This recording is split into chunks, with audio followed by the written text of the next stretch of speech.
Hi, Boston March for Science. This is Ben Railton. I am a professor of English and American Studies at Fitchburg State University here in Massachusetts, and I am very excited to be talking to you all today about naturalism and public activism. As a public university professor, I feel very acutely right now the threats and the challenges posed to any and all of us who are trying to work in the public sphere, in education, in communicating knowledge, and in connecting to community, and in working with our fellow citizens to resist and put forward our ideas about the best of what American history and future can include. And I support the March for Science so fully. I'm so excited to be connected to it and to play any small part in supporting this really wonderful work that's happening.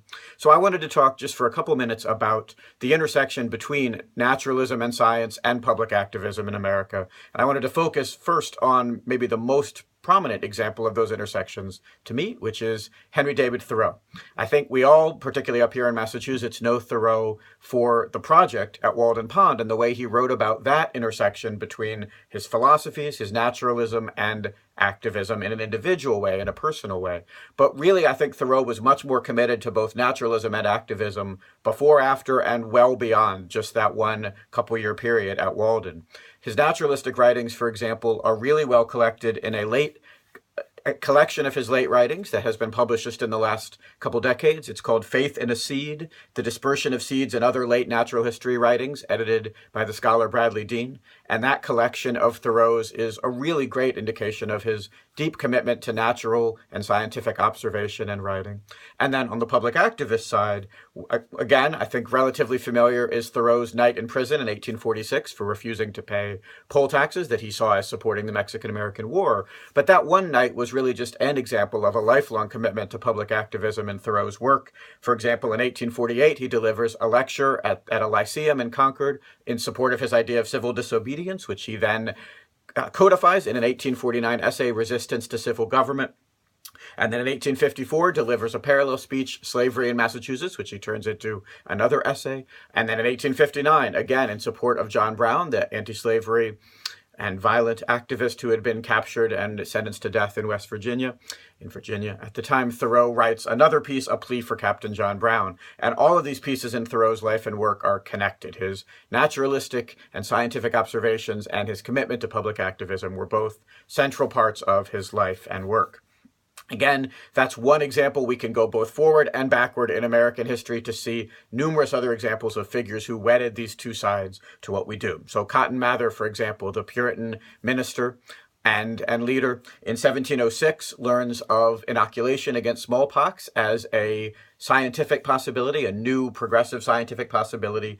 When he learns of it, its successful application, he tries it out on his own son, Sam, who had been stricken with smallpox, finds that it succeeds in inoculating Sam against that disease. And then in 1721, when an outbreak of smallpox hits the Massachusetts area, Mather becomes an impassioned advocate for inoculations, delivering a sermon in support of it and encouraging a local physician, Zabdiel Boylston, to try it with his own patients and his own son as well. Mather receives extensive pushback and criticism, even attacks. His house is attacked because of this support, but he stays the course and helps Boylston really develop one of the first systematic uses of inoculation to fight disease. And for Mather, this was not at all antithetical to his own religious beliefs. He felt that religion and his personal perspective and these scientific efforts and public activist applications of science could work together, and he modeled that in his life.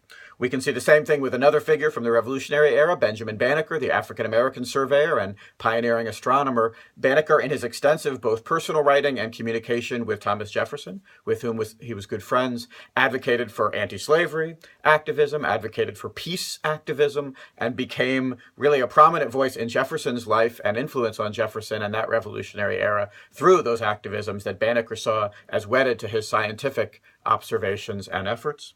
And then if we go after Thoreau, again, you can highlight again and again figures who were leading naturalists and scientists who also pursued these public activisms. John Muir, through starting the Sierra Club and its activism on behalf of conservation and the environment. Rachel Carson and her lifelong activisms against things like nuclear power and nuclear proliferation and pesticides and chemical uses in public activism as well as in her scientific writing. Or Carl Sagan, the pioneering astronomer and scientist who advised Jimmy Carter, both on nuclear proliferation and on other issues of public science and public activism. All of these figures and many more tying together our long history of impressive naturalist and scientific leaders and innovators with public activism and public efforts, all requiring communal support to develop fully both their scientific pursuits and those public activist goals. That happens most when we support these individuals and when we come together as communities to advocate for the causes that they are pioneering and leading.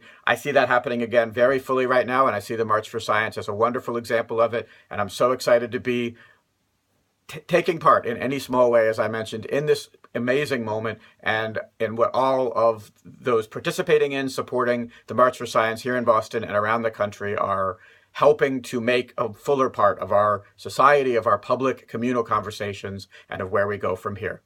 Thanks.